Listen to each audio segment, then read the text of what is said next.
লাখ লাখ অসমবাসী পৰিয়ালৰ আই ভনীসকলৰ কাৰণে যথেষ্ট উপকাৰ কৰিছে। গৰীব দুখীয়া অসহায় মা ভনীসকলৰ কাৰণে কল্যাণমূলক আঁচনি আজি অসম চৰকাৰৰ ফালৰ পৰা প্ৰৱৰ্তন কৰিছে।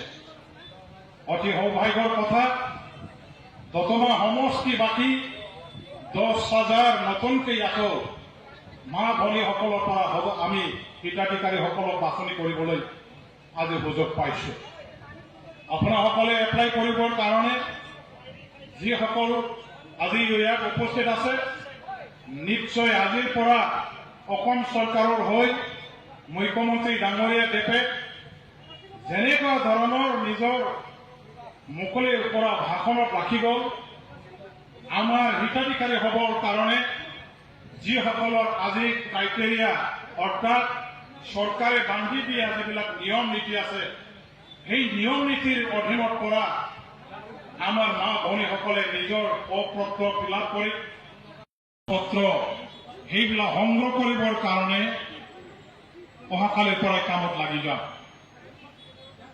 আমাৰ অসম চৰকাৰে এই আঁচনিখন ৰূপায়ণ কৰাৰ দ্বাৰা দি লগে লগে ইয়াত আকৌ আমাৰ খাদ্য সুৰক্ষা আঁচনিৰ অধীনত নতুনকৈ এটা MLA সমষ্টিত 13,500কৈ নতুন হিতাধিকাৰী ল'বৰ কাৰণে আকৌ ঘোষণা কৰিছে।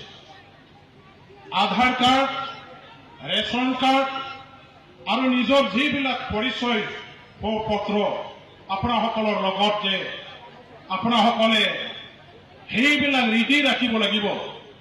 ইয়াৰ কাৰণে যিসকল হিতাধিকাৰী হ'বৰ কাৰণে আগুৱাই আহিছে, অৰুণোদয় আঁচনি ভোগ কৰিবৰ কাৰণে আপোনাসকলে আগুৱাই আহিছে, মনত আশা পুহি ৰাখিছে, সকলোৱে আপোনাসকলে নিজৰ নিজৰ আজি যিবিলাকৰ ৰেচন কাৰ্ড নাই, ৰেচন কাৰ্ড বনাবৰ কাৰণে আপোনাসকলে অহাকালিৰ পৰাই অফিচত লাগি যাওক।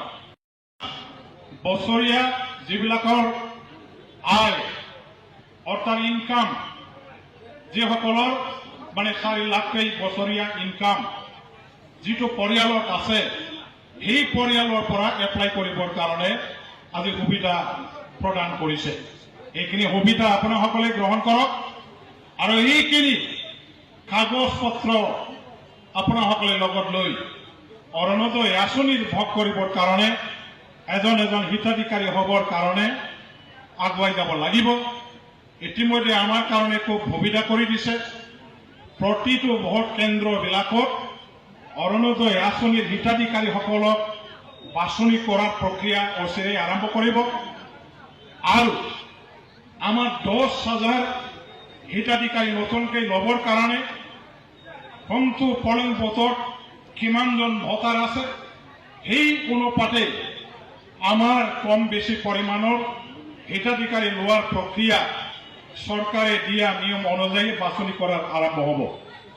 মই আজি ইয়াত আহ্বান কৰিব খোজো, আমাৰ BCDC চেয়াৰমেন মেম্বাৰসকল আছে, TCC চেয়াৰমেন ডাঙৰীয়াও আছে, AM ডাঙৰীয়াও আছে, MCLA ডাঙৰীয়াও আছে আৰু বিশেষকৈ সকল অতিকৈ গুৰুত্বপূৰ্ণ আমাৰ ৰাইজৰ হৈ সেৱা কৰাত নিজকে মনোনিৱেশ কৰা এই চৰকাৰী বিষয়াসকললৈ এটাই আহ্বান থাকিব, মোৰ ফালৰ পৰা ৰাইজৰ হৈ যে প্ৰকৃত হিতাধিকাৰীসকলে যাতে বঞ্চিত হ'ব লগা যাতে নহয়।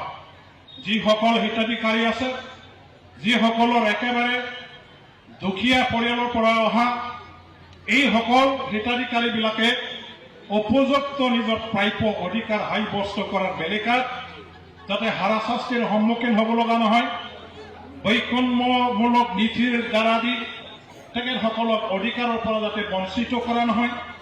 আমি নিৰপেক্ষতাৰে, নিৰপেক্ষ নীতিৰে, নিৰপেক্ষ মনোভাৱেৰে সবকে আমাৰ অঞ্চলৰ নাগৰিক হিচাপে, অসমৰ নাগৰিক এজন আমাৰ মা ভনীসকলে দল সংগঠনৰ উদ্ধত থাকি ৰাইজক সেৱা কৰিবৰ কাৰণে, অধিকাৰ প্ৰদান কৰিবৰ কাৰণে নিষ্ঠা সহকাৰে সকলোৱে যাতে কাম কৰিবলৈ যত্ন লয়, আগভাগ লোৱা হয়। ইয়াৰ কাৰণে মই আজি ইয়াত থকা সকলো চৰকাৰী বিষয়াসকল, আমাৰ ৰাজনৈতিক বিষয়াসকল, আমাৰ সমাজৰ ব্যক্তিসকললৈ মই আহ্বান কৰিছোঁ।